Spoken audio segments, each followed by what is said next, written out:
I'm drinking coffee today instead of tequila. What is up, YouTube? Welcome back to my channel. If this is your first time here, then just welcome to my channel.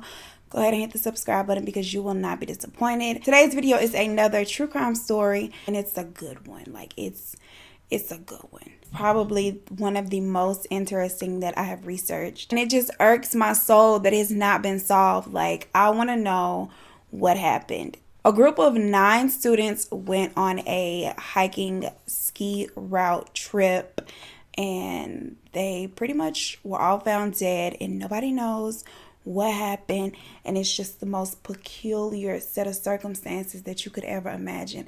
And my little brain is just perplexed. But there are a lot of theories, and we're going to go over that after we go over what happened and all the evidence. If you're interested in hearing the story about the Dyatlov 9 or the Dyatlov event, you know, they call it a couple of things, then just keep on watching.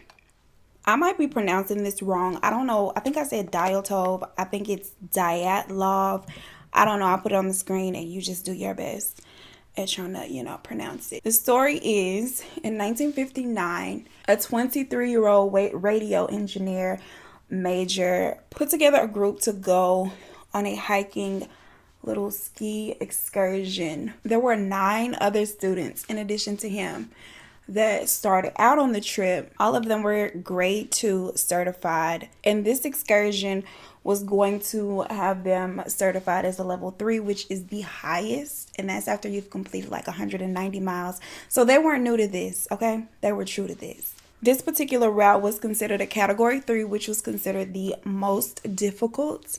So they pretty much were all down, like they were down.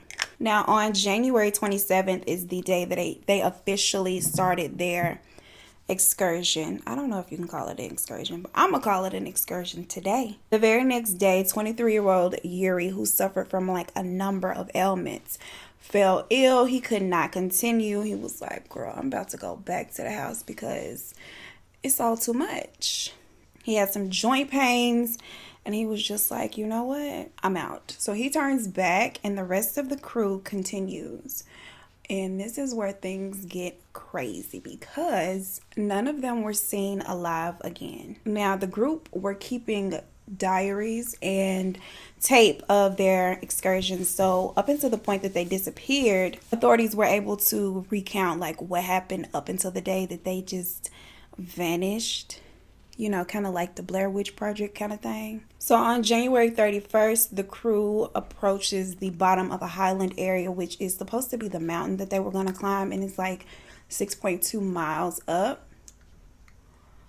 And they decide, you know what, this is enough for today. We are going to set up camp here and just tackle this thing tomorrow. They gather food and other little pieces of equipment that will help them on their way back, and then they camp out for the night. The next day, they wake up with the plan to make it completely over the pass in one day, and the plan is for them to go north, but at some point, they began to deviate from that plan, not intentionally. They began to go west, and by the time they realize it, they are like at a mile.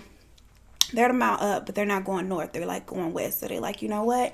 We don't want to lose our altitude. So let's just camp out here for the night instead of going back down. Now, about a mile down was like a wooded area. It was like 0.93 miles from where they were. Now, Igor, who put the group together and planned the trip, had told his friends that they would send a telegram to their sports club page when they completed the mission, which they expected to be about February 12th. So February 12th comes and nothing, no telegram, no nothing. And it wasn't like they had Facebook and Snapchat, none of that. And it was not unusual that these trips would be prolonged because, anything could happen out there in the wilderness. Like anything could happen. So initially, there was no cause for concern. Nobody looked for them. But then February 20th rolls around, and then the family of the other 9 are like, okay, what's the tea? Like, where they at? They alert authorities and demand that a search is done to locate their relatives. And honey, the search would bring more questions than what they started with. First, they came up on the campsite, which completely baffled the search party and investigators. The tent was still there, but it had been cut open from the inside. There were 9 sets of footprints left by people who were either wearing socks, one shoe, both shoes, or no shoes and no socks, completely barefoot in the snow, leading down to the wooded area. You remember that I said was about 0.93 miles downward from where they set up camp. The manner in which the tent was like torn open from the inside and their footprints leading down to the woods suggested to investigators that something compelled them to escape the tent in a rush, like cut it open, rush down to the woods and like take off running. And it had to be something terrifying to have them run out into the snow, like with hardly any clothes on, no shoes on. Like it had to be really something, right? They head down toward the wooded area, and that's where the first 2 bodies are found. Both of them barely dressed, and they're near a pine tree, and there are remains or remnants of a small fire that had once been burning and going. So they're like, okay, odd. They are completely shoeless and dressed in their underwear. Let me tuck these edges away because the last thing I need in my life is for my edges to be messed up. So not too far down from the first 2 bodies, they find 3 more of the students, barely clothed, a little more clothed than the first 2, and they are posed in these very awkward positions in the snow. The remaining 4 would take over 2 months for them to locate, which they did find a little further into the woods. I don't know why they didn't initially find them in the initial search, but whatever the case, it took 2 more months for them to find them. And this is where the case really takes a crazy turn, because the 3 that were deeper into the woods were found wearing clothing that belonged to the others. And the items of clothing were not in good condition. Like they were all torn. Some of them had burn marks. And it looked as if the others had died before them. And so they, being, half clothed, took them off of the other hikers to try to, get a little warm. But that's not the most odd thing. Back in February, when the first ones were found, there was no physical trauma to the bodies. So they determined that they died from hypothermia. Now, they didn't know why they would leave the tent or how they ended up where they were. But because there was no sign of, trauma, they just went with hypothermia. I mean, which seemed like a logical enough explanation, right? Fast forward back to 2 months later, and these 4, one of the 4, same circumstances as before. No physical trauma, most likely died of hypothermia. But the other 3 all suffered major physical trauma. Like 3 of them had suffered major physical trauma, like fatal fatal injuries. One had a fatal blow to his skull. The other 2 had fatal chest fractures. One of the ones with the chest fractures was missing her eyeballs, and the other one was missing eyeballs, tongue, and lips. Of course, this completely changes the narrative of the investigation. People are just like, what? According to the doctor that performed the examination, the amount of force required to inflict such damage would have to be the equivalent of a car. And even stranger than that, the bodies had no external wounds associated with the bone fractures, as if they had been subjected to some level of like high pressure. No soft tissue damage whatsoever. Now, initially they looked at this local tribe of people as suspects called the Mansi people, but they're known to be like very peaceful people, and so they were quickly ruled out as suspects. Furthermore, there were no extra footprints at the scene. There were only the footprints of the 9 hikers. No car tread marks. Is it tread marks or I'm pretty sure it's like tread marks. Leave me alone. So the investigators are stumped. Like, they don't know what's going on. So far, here's everything that they know. There's no indication of anybody else approaching the tent. There are only DNA and remnants of the 9 people who were originally on the trip. The tent is ripped open from within, so they know like nothing came from the outside and attacked them or like broke into the tent. They all died 6 to 8 hours after their last meal. The footprints suggested that they all left the tent on their own will. There was a high level of radiation found on just one of the hikers' clothing. And that brought along the theory that they were killed with like radioactive weapons from the military, but that was quickly dispelled because I guess they said that if that were the case, it would have been more than one of them with radiation on their clothing, and it wasn't. Why do I want to say fatal injuries? The fatal injuries could not have possibly been caused by another human. Force of the blows were just too strong, and none of the soft tissue was damaged. And you know, they say people can't do that to each other. We couldn't, you know, we couldn't.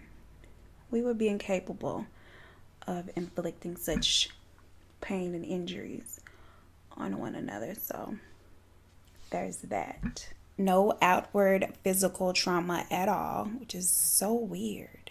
No animal tracks, which I don't know of a deer or a bear that will come through and just remove somebody's tongues, lips, and eyeballs. I don't know if they get down like that in the wild. And lastly, there were, of course, no survivors. So because there wasn't a guilty party and they just really just did not know what the heck could have happened. Like, they literally were so stumped that they closed the case, citing that the campers had died from a compelling natural force. The area was closed off from campers for 3 years after the incident, and today it's back open. But I don't know if people going out there. I wouldn't go out there. But, you know, some people are about to get on this whole Titanic thing that's about to set sail. So, you know, some people, you know, hey, no judgment here. Do you? Do you, boo? There are so many conspiracy theories out there, or just theories, period, about what happened on that day. So we're going to go over some of the most popular. The most popular was that it was the result of an avalanche. They say that in the middle of the night, maybe the group heard an avalanche coming and felt like the ground shaking, and in a panic, they woke up, ripped the tent open, and some of them did not have time to get fully dressed. It took off down towards the wooded area and tried to wait it out, I guess, or they couldn't make it back to get their, you know, their supplies. And so some of them died from hypothermia. And then the ones that lived longer started taking the clothes from the ones who died first to try to keep warm. They say that the avalanche is what caused the injuries to the 3 that had the trauma. And then as far as like eyeballs and stuff, they say that maybe like a deer or something came through and plucked them out. Now, the reasons why people think that that is not what happened is because there were no signs of an avalanche around the time that they were found. The bodies were not found under mounds of snow. Like, they barely had snow on top of them. So, and then of course, when an avalanche comes through, there are like trees and debris like strewn about, you know, in a typical natural disaster fashion. Okay. None of that was the case with this case. The tent was still standing, like the poles of the tent were still standing up. If there was an avalanche, homegirl would have been knocked down, okay? 2 of them were studying for their masters in ski instruction and mountain hiking, so they would have known not to set up camp somewhere where an avalanche could have come or was likely to come. Nah. And for those reasons, you know, I don't think it's very likely that there was an avalanche. I mean, their footprints were not consistent with a group of 9 people running in a panic. It was as if they walked down to the woods all together at a constant, steady, normal pace. So crazy. Another very popular theory is that they were the victims of a military test.